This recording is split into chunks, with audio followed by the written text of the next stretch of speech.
Welcome back. And if you're new, thank you for stopping by. The star of the show is going to be our prime rib. This is a USDA Prime Rib.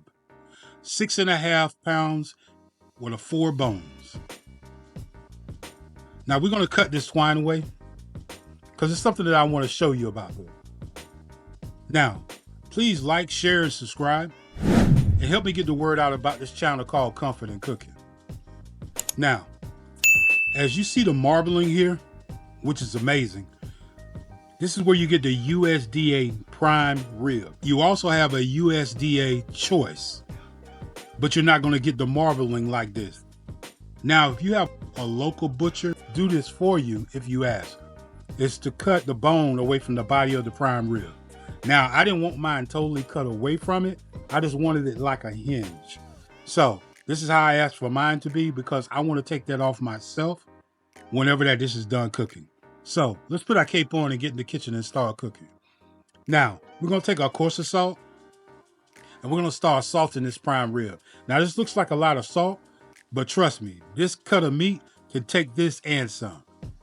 We're going to get as much as this coarser salt on the body of the prime rib, also side to side and inside where I showed you where that hinge was. This is a nice cut of prime meat. Once we're done salting this prime rib, we're going to allow for it to sit overnight. Now, if you don't have the time to allow for it to sit overnight, at least let it sit 4 to 6 hours in the refrigerator after you salt your prime rib. And look at this marbling. This marbling here is amazing. Now, you're going to want to take it out and allow for it to get to room temperature. Room temperature is the key. If you want to cook this prime rib, it has to be at room temperature before you even put it in the oven. We're going to preheat our oven to 450. Then we're going to allow for it to get that good crust for about 15 to 20 minutes. Then we're going to reduce the heat to 325. Now, cooking times will vary, but that's 12 to 13 minutes per pound. Now, I want to get this close enough to the camera so you can see the marbling that's inside of this prime rib after it's sat overnight. It's starting to get into the meat and also tenderizing the fat. And remember, I told you, you're going to hear me say this over and over again. Fat is flavor. So let's set this over to the counter and allow for it to get room temperature. And we're going to get to our other ingredients that we're going to need for the second step. Now, we have our butter, our fresh garlic cloves, we have our fresh rosemary, we have our fresh parsley, our butcher's block black pepper, our herbs of Providence, and coarser salt. And also, we have a programmable meat thermometer. Now, this is key. And I'll show you how to use this. Just stick around and stay tuned. Now, let's go in with our butter, our herbs of Providence, our black pepper, our coarser salt, now our fresh garlic cloves. If you found any value from this channel, please like, share, and subscribe, and help me get the word out about this channel called Comfort In Cookin. We're going to start chopping up our fresh rosemary and our fresh parsley, and we're going to make quick work of this. And then we're going to go ahead and mix this to the mix also. Now, once we're done doing that, we're going to take our garlic infused olive oil and we're going to start rubbing it all over this prime rib. Not only are we going to rub it all over the outside, we're going to rub it in the inside of that cavity that I showed you earlier. Look at the marbling inside of this prime rib. This is beautiful. Please check me out on Instagram, TikTok, and also Facebook. Now that we're done rubbing the garlic infused olive oil on the outside and in, now I have one more seasoning, and this is a coarse roasted garlic and herb seasoning. Now, this is for the fat. Remember, I told you, fat is flavor, and what we're building is layers and layers of flavor. Now, roasted garlic and herb all over this prime rib, top, bottom, side to side, even in, like we did the garlic infused olive oil. Now, after we're done rubbing that on, we're going to go in with our garlic butter paste, and we're going to rub it on roughly.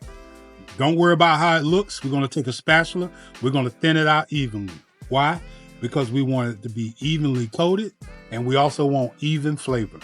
Now that we're done with that, so our bone is tied to the body of the prime rib. If you have any questions about the recipe, it'll be in the description box down below. We would love to hear from you. I'm going to set mine to 118.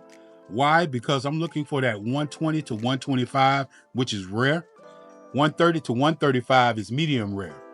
Now, when you take your prime rib out of the oven and you sit it to rest, it continues to cook. And I'm letting mine sit from 30 to 45 minutes because I'm not going to serve mine right away.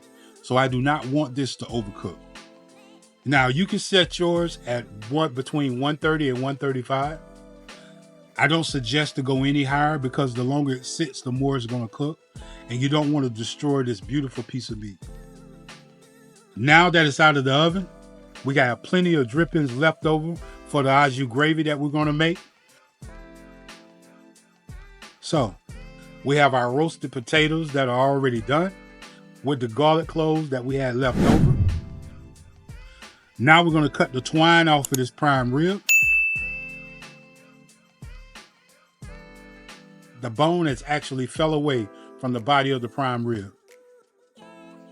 Please like, share, and subscribe, and help me get the word out about this channel called Comfort In Cookin. Let's go in with a closer look.